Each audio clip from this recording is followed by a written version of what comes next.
If you're someone who suffers from anxiety and panic attacks, I know how it feels. I've lived like that for about 30 years of my life. It's been about 10 years that slowly, bit by bit, I started to feel better. Today, I'm almost free from anxiety. It comes back from time to time, but it's really a fraction of what it used to be, and it doesn't prevent me from creating the most beautiful life I want to create every day. Today, I'm going to take you through the 7 steps that have helped me accomplish this amazing thing, which is living freely and facing life challenges with more confidence and more trust that everything is going to be okay. And it's been a long time since I've had insomnia and wake up with my heartbeat racing. I feel great when I go to bed. I feel great when I get up in the morning, and I was not like this at all in the major parts of my life. I'm Anne-Claire Meret. I'm a coach. I teach coaching and I have online programs, and I'm also a writer. I wrote 12 books about natural medicine and about coaching, and I'm here today to help you by sharing my story. So the first part that has helped me a lot is therapy, because I was carrying a lot of anxiety from early childhood. I remember being an insomniac already as a kid. I was a teenager. I went to see a psychiatrist who gave me antidepressant and other kind of medicine so that I could sleep better. It worked for a while, and then it didn't work again. And also, I think it also had side effects, which were not good for my health. So nothing worked in the long run. I come from a family where there was a lot of anxiety and also a lot of history of suicidal thoughts and consuming alcohol and other things. And although I never drank and I never smoked in my life, I could see people around me trying to cope with their own anxiety with different ways, and I didn't have a way to cope. So I was slowly sinking into being apathic and really, really tired during the day because my nights were awful. And I was bracing myself through life. I was always afraid that something bad would happen, and I was trying to control everything. So the first thing that really helped me is therapy. I went to therapy in my early 20s for a little bit. The mother of one of my boyfriends by that time told me, "Oh, you should see my therapist. It might help you." And indeed it helped. And then I stopped. It was not a priority. I needed to find a job. I wanted to leave my parents' house and to move and different things. So I did. And then I went back to therapy when I was more stable in life, when I had a job and everything. And it was amazing for me. I cried a lot. I cried every week. I was crying so much, but I was also crying every day. So I needed to find a way to get everything out of me that needed to be out, you know. It was also a great space to reflect on the stories I told myself about my childhood and about how things should have been or could be, instead of focusing on what was in my influence. You know, I was trying so much to change people and so much to make people see things in a certain way that I was not focused on what's indeed my responsibility. And going to therapy was really helpful to understand how I became who I was and the dysfunction of my family and everybody's troubles and challenges, and to have more compassion for that too.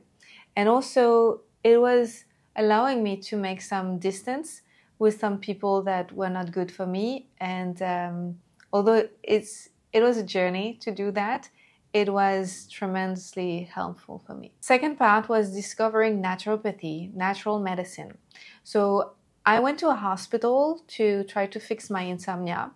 And in this hospital, I waited for so long. I waited for 9 months between the moment that I booked my appointment and the moment that I had to go to the hospital, because so many people cannot sleep. It's crazy. About 20% of French people, at least by that time, it was 2012. So it's probably worse now. And at the hospital, they told me that I didn't have any functional problem, but that I should see a naturopath that they really trusted, and they sent me to her. And she had groups to help people heal from their insomnia by teaching them the lifestyle that supports having great nights. So I started to attend her groups, and after a few months, I realized that yes, indeed, everything I do during the day helps me have a great night. I was 29 or 30 years old. At that point, nobody has ever told me that. And I had been to so many doctors. And finally, this woman, she was amazing. She told me, if you do that during your day, you're going to sleep better. And I did everything she said because I'm a good student. And it worked. So it was amazing. And not only it worked, but I started to feel just more balanced, and my hormones were more harmonious, my appetite, so many things, my mental clarity, so many things started to fall into place. So then I went to naturopathic school, and then I practiced naturopathy for a few years as an entrepreneur, and it was amazing for me. It was the kickstart of my success that I have today.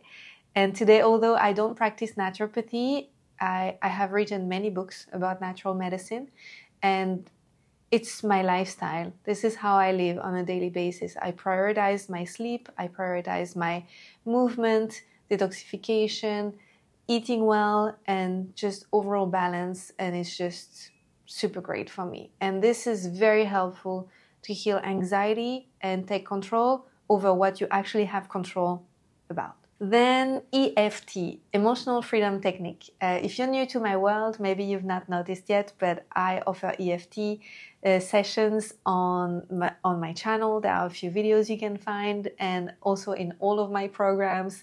And sometimes on Instagram, you can find a short tapping with me tapping EFT and affirmations. I love to use both together. And EFT really helped me a lot release blocked emotions. So we're supposed to have emotions that flow through us. Emotions literally means energy in motion. And when the energies are stuck, we just hold on to stories that we should be releasing because the emotions should have just passed through us. But we are constipated from emotions. So this is our job to make them flow. And I learned that a lot with EFT. So I learned it for myself. I used it in my sessions with my clients, and now I use it through all my programs. And till that day, I still use EFT. A little bit less now because I feel that it's less needed, but it's still my go-to when something's off. Basically, you tap on points, which are on meridians, acupuncture meridians, and it helps release the energy through the body as you connect with the emotions about the situation that is bothering you. And it's amazing. And that's something that you can learn yourself. The trainings are just basically a few days. You can even learn online. You can read books about it. And for me, it's been so helpful. So therapy, naturopathy, EFT.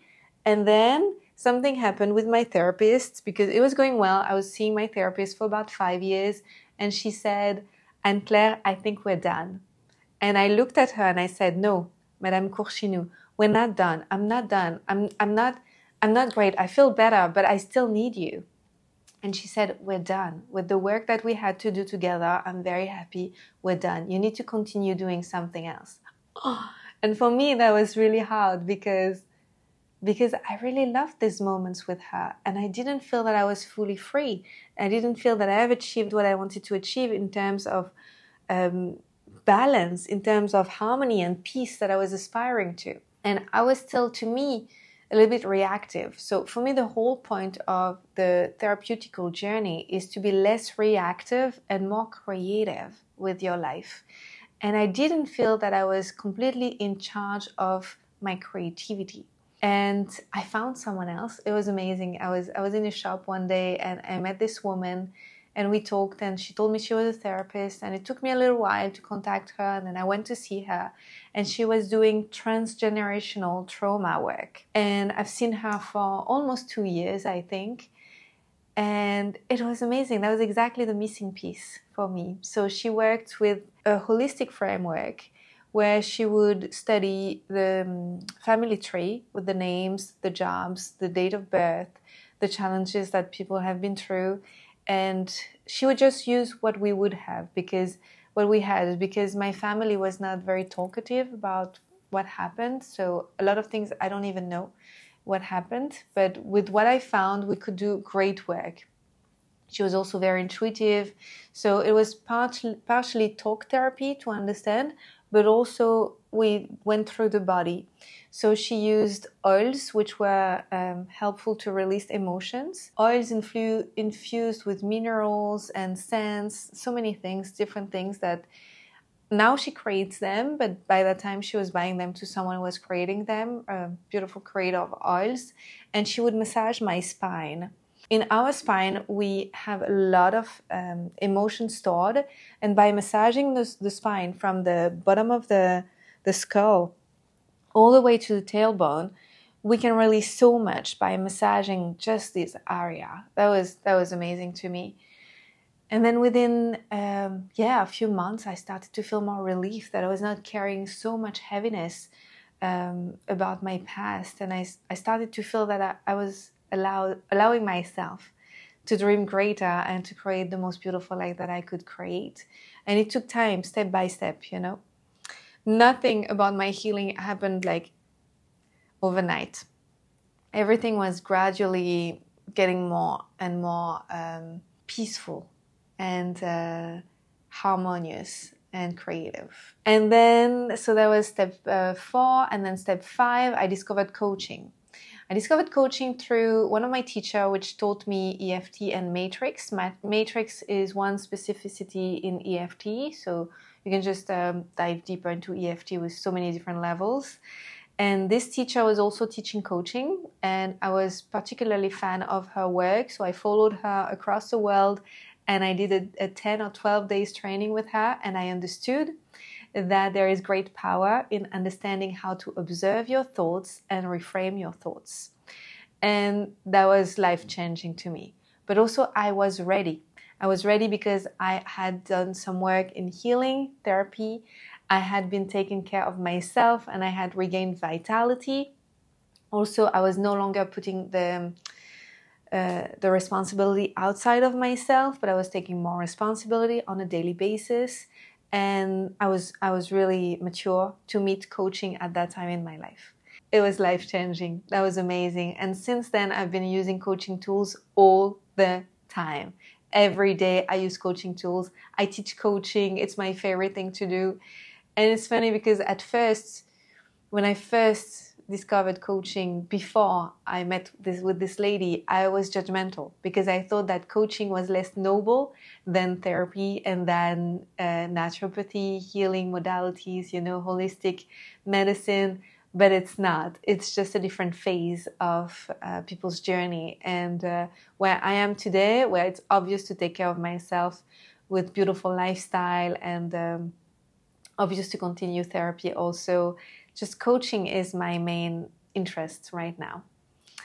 So coaching had been helpful both in my personal life but also in my professional life, because at that time I was already an entrepreneur and I was already pretty successful, but it took my success to a whole other level because I started to dream bigger. I started to strengthen my vision, and not only to have beautiful dreams, but I understood how to turn them into real projects and to follow through with my projects and to be accountable for my choices. So that was just amazing. And well, I've achieved so many great things. I mean, I created a business which has created several million euros in a few years. I've helped so many people in their lives, and it's only the beginning. I feel it's only the beginning. As I like to say, you know, I've suffered. I feel that I've really suffered for about 30 years of my life, and I've been only feeling happy and lighter for about 10 to 12 years. It's nothing.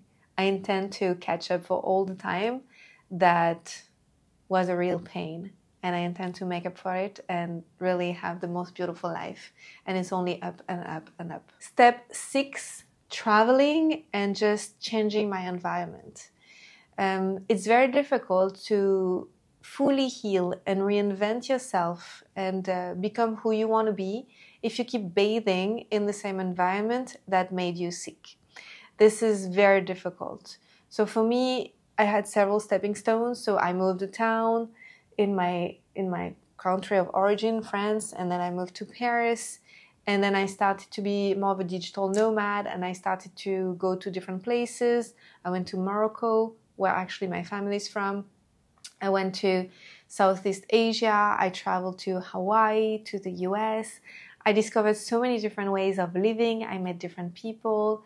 What I love in Southeast Asia, where I currently reside, is that people live much more in the moment. People are also very spiritual. They have great faith that everything happens for a reason. And this is something that I didn't grow up in. I grew up in an environment which was very controlling, where there was a lot of anxiety, a lot of stress. And it's been helpful to me to live surrounded by people who have a different way of thinking.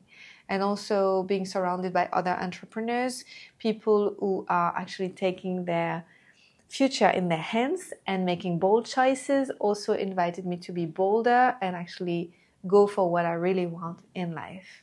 And this will be the final point, 7, which is designing the life that I really want and daring to say no to what does not resonate for me and to say a full yes to what I really want to create in this life also helped me a lot, because I started to understand that I was betraying myself to try to fit in to an environment which was not for me.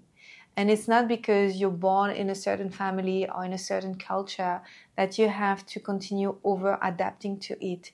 You can totally create the life that you want, and you can totally become the person that you aspire to be just by choosing it, bit by bit, and making different decisions every day and stepping into action and honoring who you truly are.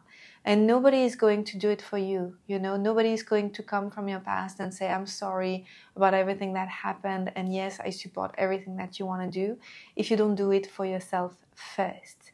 And then people will start respecting your choices, and maybe people from your past will also come and support them, or maybe not. And that's okay too. So that's it. That's the 7 steps that I've been wanting to share with you today. I really think that being creative with your life will be helping you overcome any sort of depression and anxiety type of feelings, because creativity is actually showing you that anything is possible for the best. And when you're anxious, is that you focus too much on the fact that anything is possible for the worst. And you just imagine the worst case scenarios, and you're going down spiraling into the worst possible outcomes. But you can learn how to nourish the best possible outcomes. So I'm going to share one final thought, which is we're afraid of the unknown. And if you can train your brain to be excited about the unknown, then you're going to see that things will shift rapidly. There's a game I love to play with my husband. It's called Wouldn't It Be Nice If? And together we do like a bit of a ping pong. I answer the question and then he answers the question. Wouldn't it be nice if we would travel and this would happen? Yes. And then wouldn't it be nice if this would happen then? And then this would happen then. And then we train our brains to imagine that, oh yeah, something great will happen. And then something great will happen again. And then something greater will happen. It's totally possible. And then it gets easier to imagine the best outcomes. And also, we're just using a lot of colors when we do that. And I think that one source of anxiety is to imagine things in black and white. And it's okay to decide to stop to live like that, because there is so much more that life has to offer. Well, today, how does it feel to live anxiety-free? Well, I would say that maybe 99% of the time I'm anxiety-free, and sometimes it shows up like 1% of the time. And I've identified something interesting, is that it comes back usually when there's a physical trigger, when I'm overwhelmed because I'm too tired and I haven't slept well. So it's really coming from an imbalance in my lifestyle. Or if I have digestive issues and then my belly is aching, and then I interpret the symptom as something as being anxiety.